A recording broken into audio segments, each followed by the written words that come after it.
What's up, Radiant Icons, and welcome back to Dare to Be Iconic, the podcast made for icons who are daring to be themselves. I'm your host, Amanda Policelli. Today is probably one of the scariest episodes I will ever record in my life. Oh, we're already crying. Okay.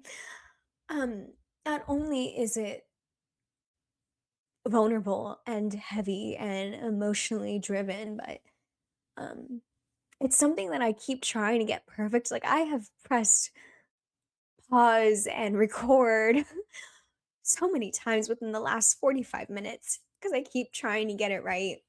But there's no such thing as getting right your story, getting right your truth, getting right healing out loud. There's no such thing as getting all of this right. In fact, healing is messy. I need to lean into that as I own my truth and use my voice and take back my power. And that starts today.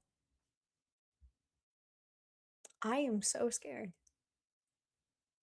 I am so scared. But I am so ready to finally be free. And that feeling of freedom and liberation is something that I cannot wait to experience because I am so tired of letting this run my life. It's run my life for the last 9 years. And it's exhausting.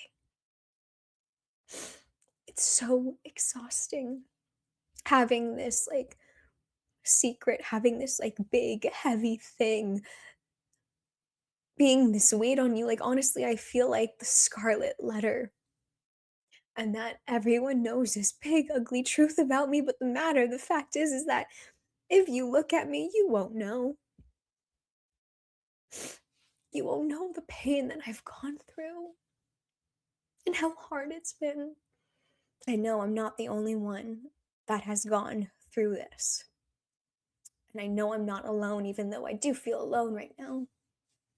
Um, so today's tea time sesh. God, my heart is racing, you guys. For today's tea time sesh, I will be sharing my personal experience with dating violence, also known as intimate partner violence. And today's episode will be heavy. If at any point this tea time sesh is triggering or it's heavy for you, please pause this episode and take care of you. Your mental well being is more important to me than you finishing out this tea time sesh. Okay? Make that promise with me, Radiant Icons. So, now with my big, scary truth out there, let's dive into how I am turning my pain into power in my life currently and how you can too.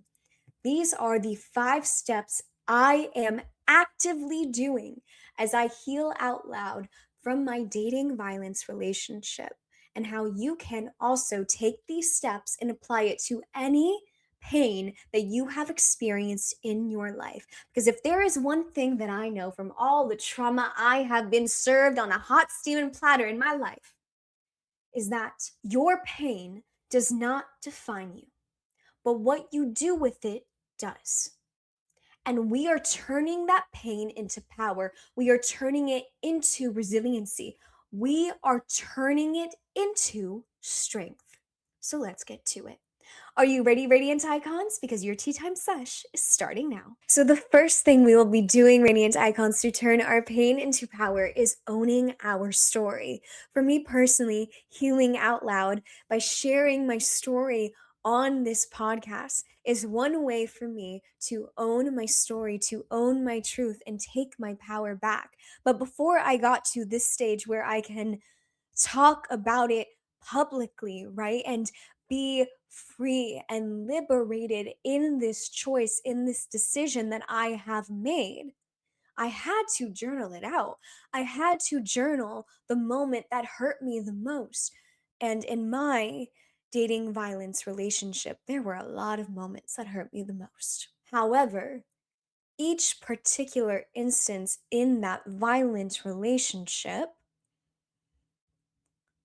caused me a multitude of emotions and feelings, the core ones being shame and embarrassment. Those two emotions have been they have ran my life.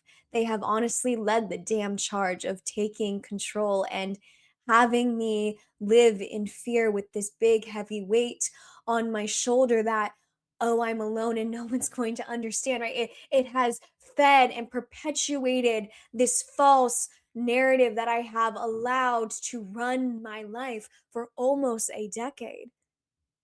So once I journaled it all out, I had to break up with those beliefs. I had to break up with that narrative because that was not my narrative, Radiant Icons. That was the narrative that he forced upon me when he violated my trust and he caused me pain. He is the one who should feel shameful. He is the one who should feel embarrassed. That is not on me, but I took it upon myself and made that my story. That's not my story, Radiant Icons. My story is that I have created and will continue to create a rich, full life where I love myself even deeper and I live my most iconic life with no shame and no embarrassment of the actions that he forced upon me. That is me owning my story. And that is what I encourage you guys to look at when you are in this first step of owning your story and turning your pain into power. Look at the moment that has hurt you the most. Look at the emotions that have stemmed from that moment, right? And how have you let that feed your narrative? Then break up with it. Break up with it and fall in love with the future you are creating for yourself because I love myself now. I love this Amanda that I have evolved into. And now that I am healing out loud and owning this part of my story and owning my truth and taking my power back from this trauma in my life, it feels so good. And it feels so freeing and liberating. I no longer carry the shame and embarrassment that I've carried for 9 years. I no longer carry it. And I can't wait to see how me no longer carrying those emotions will feed into this beautiful future and this beautiful life that I already have and will continue to have. Because I will not let it define me. I will not. And that's what I hope for you, Radiant Icons. Now that we have owned our story, Radiant Icons, it is time to create a rule from the wound. So, for instance, looking back at my pain into power story that we are diving into today, is my dating violence relationship at 18 years old. So, what did I learn from this relationship in my life that I will never ignore again? There are so many things that I can say for this step. I have learned so much in therapy. I've honestly learned so much that at points it gets so noisy that it's the only thing I could think about. You know? I don't know if that's just maybe a me thing. Actually, I know it's not a me thing. I know other survivors of dating violence experience the same thing. It's called the emergency stage and remembrance stage of when there's flashbacks and memories that come back full force and it's all you can think about and it's all this noise in your brain. It's like a movie that doesn't shut off, but for me it's a nightmare that just keeps on going. It's this horror movie, honestly, that just keeps on replaying and replaying in my mind that I can't think of anything else. And so when I think of creating a rule from this wound, for me, the biggest one is going to be that I do not have to forgive him, but I can come to acceptance. I can come to that acceptance stage of, yes, this did happen to me, but it does not define me. And I do not have to forgive him. It honestly logically doesn't make sense for me on my personal healing journey to forgive someone that has inflicted so much pain in my life, that has caused me so much trauma. It doesn't make sense to me. But for the longest time, especially because I had this Catholic upbringing, is that we believe in forgiveness. That is one of the main things. I mean, we have reconciliation where you're forgiven by God, but I can't ever see me forgiving my abuser. It's just something that, to me, especially at this stage in my healing journey, I can't see myself ever forgiving him. And I don't feel guilty about it right now, but beforehand I did.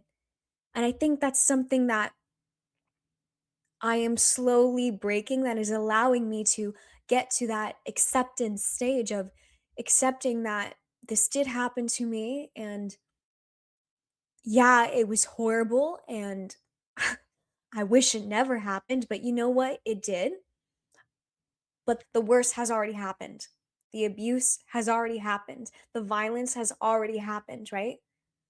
And now, the next thing that I can do, the next best thing that I can do is live my life and come to terms with acceptance of this trauma. That is my rule. So that's my personal perspective when it comes to step two and turning your pain into power. I'm actually really intrigued to see what your rules are. So make sure to DM me or comment below what your rule is for step number two. Step number three is all about taking immediate and rooted action. How do you show up for yourself when you are in the thick of the healing process? As we all know, healing is a roller coaster. Healing is messy, it's chaotic, and it's not fun. And when you're in the thick of it, it gets really, really hard to show up for yourself. But when it comes to step three, you need to take that immediate and rooted action in choosing yourself and taking care of you in this healing process. So, what is one thing you can do this week that proves that you are moving forward? You can't allow yourself to give up radiant icons. Turning your pain into power is all about resiliency. You need to show up even when it's hard. So, how are you going to do that for yourself? For me personally, oh my God, thank God I found heels classes when I did, because it's the one thing that I have blocked out in my schedule that is that thing for me. That is how I decide to show up for myself every week, even when it's hard. You guys have no idea. There are classes where I don't want to show my face, that I don't want to show up because it's just so hard. It's so hard to show up in the world when all I think about is this horrible thing that has happened to me, or these things that have happened to me, or like I'm wearing a scarlet letter on my chest and everyone knows that I was in this horrible abusive relationship. Like, that is how I have felt for the last 6 months of my life, that I feel exposed and vulnerable. But you know what? Even when it's hard, and even when I'm like, oh, I really just can't, like, nothing shuts off, my brain just keeps on going, I tell myself, okay, I'm gonna dress up, I'm gonna do my makeup, I'm gonna wear my cute outfit, I'm gonna dance my ass off in heels. And that is the only time, sometimes in a week, that I am allowed to turn off my brain and not think about the dating violence that I've experienced in my life. If I'm being so for real with you, that has honestly saved me so many times than I can even count. Thank God. But that is the one thing that I have made the commitment to show up for myself. That is me taking immediate and rooted action. I show up to dance class no matter what the hell is going on. That's how I show up for myself. So when it comes to examples of what you can do, radiant icons, in the face of adversity, is you can book an appointment with your therapist. You can talk to a hotline like Rain. You can try something off of your Radiant Rain bucket list. I mean, who knows? You may fall in love with it, right? Or you can go on a solo date. You can journal. You can plan a friendship date. You can make your favorite meal. You can order your favorite sweet treat. You can do anything and everything that shows yourself love, that pours into your life, into your cup. How do you basically fill up your cup? How do you fill up your cup when life is really hard and you don't know if you're going to make it? right? You don't know if you're going to make it to the other end. And I'm not trying to be dark, but like that's the God honest truth. How do you show up when things are really, really hard? How do you show up for yourself? Carve time out for you and take that intentional, rooted action. I'm not going to lie to you, Radiant Icons. Step number 4 has been a step that has been incredibly challenging for me and is something that I'm actively practicing. And step 4 is setting boundaries without explaining. And we all know, Radiant Icons, I love to yap and I love to overshare. And I think that's because at times I feel like I owe everyone an explanation. And one of the biggest things I have learned in therapy is that I don't owe anyone anything. And you don't either, Radiant Icons. You do not owe anyone anything, especially when it comes to your trauma. Your trauma is your story to tell, and you get to decide who you want to share it with and how much you want to disclose. And when it comes to how much you want to disclose, part Radiant Icons, that is where I struggle with it. That is where I struggle with putting it into practice. For instance, I will never most likely be divulging the details of my dating violence relationship on this podcast or to the people closest in my life. It is something that my therapist and I will be going through it together. No one else will be knowing that. That's what I feel comfortable with. And I don't owe anyone that explanation. That is my boundary. They just need to know that I was in this type of relationship and I am okay and I am working through it. They don't need to know the specifics. And when it came to a couple days ago, disclosing to my parents for the first time that I was in this type of relationship, my parents have questions. I mean, who wouldn't? Your daughter, right? Your child is telling you that she was in a relationship that caused her pain and harm in her life, and she's telling you that she won't tell you the details, but that something bad has happened to her. I get that as a parent on the other end, as a loved one on the other end, that's probably really confusing. But on my end, I don't feel ready, and I don't know if I ever will feel ready to divulge or disclose the details of my dating violence relationship to them or on this podcast. I just don't think I'll ever be there. And that's okay, right? Because trauma is your story to tell. It's already big enough for me that I'm saying the words dating violence on this podcast and to my parents. That's something I never thought in a million years I would ever do. That was actually a firm boundary I had in my life that they would never know and that no one on this podcast would know. And that's just a secret I will carry until I die to my grave. And well, my mind changed and I decided, you know what? This is something I do want to talk about. This is something that I want to be free from. And for me to be free from it, I need to start healing out loud and talking about it and disclosing it to people that I love and I trust. And I want to have conversations on this podcast that mean something and that add to conversations that should be happening. And I don't need to divulge the details of what I've experienced to contribute to the conversation or start the conversation or to feel closer to my parents by disclosing this.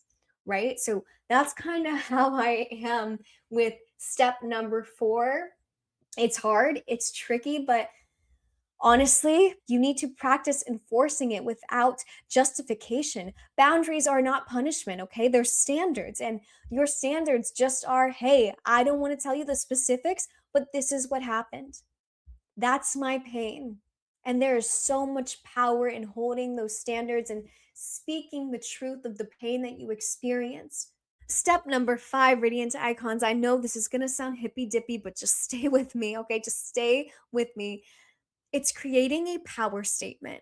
And this power statement that you create is something that you repeat to yourself daily to integrate confidence and self trust. Again, I know I said it sounds hippy dippy, but I promise you it actually is helpful because when you are in the thick of it, like we mentioned in step number 3, right, of how it's sometimes it's really hard to show up for yourself when you are in the thick of it, when it's really messy, when it's really chaotic and the noise just doesn't shut off in your brain? What do you do to center yourself after you have chosen to take action? What's another thing you can do to center yourself, build up your confidence, and build up your self trust? You repeat your power statement. So, my power statement is I am untouchable, I am unstoppable, and I am unapologetically me. All right, Radiant Icons, that is your tea time sesh for today. I truly cannot believe we have made it to the end of this tea time sesh. I did not know if I was going to make it to the end, if I'm being so completely honest with you guys. It took me like over an hour of like pressing and restarting to get through just the intro because, again, like I mentioned, I wanted to get it right, but there was no such way of getting it right when it comes to owning your truth. I can't believe I was able to do that today with you guys by my side and like say the words. Like, I just want to say thank you. Thank you for building this community with me where I can have these honest and deep conversations and I can own my truth and take my power back finally when it comes to this and feel so comfortable healing out loud with you guys. And I hope by sharing my truth of being in an intimate partner violence relationship, also known as dating violence relationship at 18 years old, can help you if you have experienced this in your life. I know the education and the resources and the conversations are not there when it comes to this particular topic. And I promise you, things will change when it comes to that if I have a say in it. And I do, because I will be using my voice to start these conversations and provide resources. That's actually a priority for Dare to Be Iconic this year is to bring awareness to dating violence and to provide educational resources, whether it's through partnerships or events, whatever it may look like. This conversation that we are just touching the surface on today will keep on happening. We will continue this conversation because I believe it is an important one. So, anyway, I'll chat with you next week then. All right, Radiant Icons, remember, dare to be iconic. Bye.